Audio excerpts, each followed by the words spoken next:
এখানে থাকেন তো? Salt lake. সল্ট লেকই থাকেন? বিধাননগর। মানে বিধাননগর কেন্দ্রই একদম আপনার? একদম।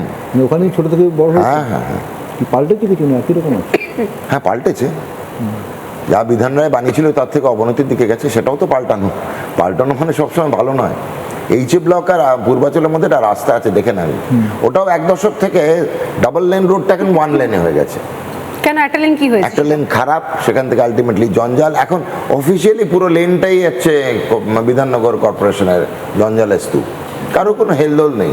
কিন্তু বিধাননগরে আপনার যিনি প্রতিদ্বন্দ্বী সুজিত বসু, তিনি তো মানে দীর্ঘদিন এক বাম রাজনীতি থেকে উঠে আসে এবং বলা হয় কি খুব খুব ভালো সংগঠক।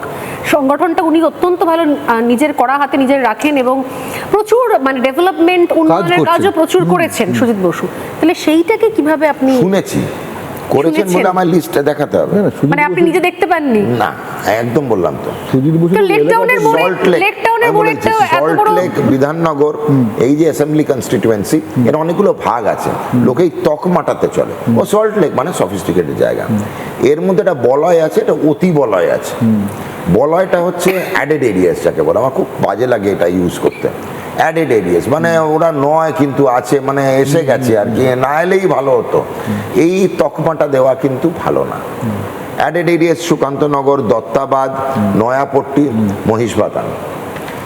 জানেন এখন অবধি তাদের কোনো ঘরের কাগজ নেই।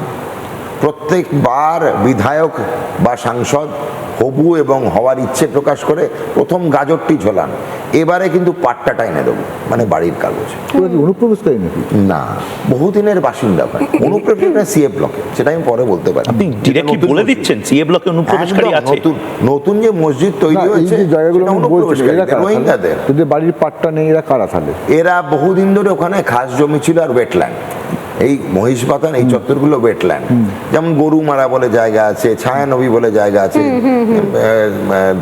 এইগুলো ত্রিনাথপুর বলে জায়গা আছে, বড় বড় দূরে দূরে ভেড়ির মধ্যে জলাভূমি ছিল একদম। আমার মনে আছে ছোটবেলাতে মানে লবণ হ্রদ, মানে এখানে ওখানে ইনফ্যাক্ট খুব একটা গভীরতাও ছিল না সেই সময়। এদের জমির পাট্টা নেই, ওয়েটল্যান্ড বলে একদিকে আর খাস জমি বললে অন্যদিকে।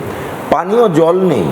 সল্ট লেকের পাশেই হচ্ছে যেখানে মমতা বন্দ্যোপাধ্যায় আমাদের মেট্রো রেলটাকে রাস্তা দিচ্ছে না বলে বানানো হয়নি, ঠিক যে গ্যাপটা আছে ওই গ্যাপের বাঁ দিকে কিন্তু সুকান্তনগর।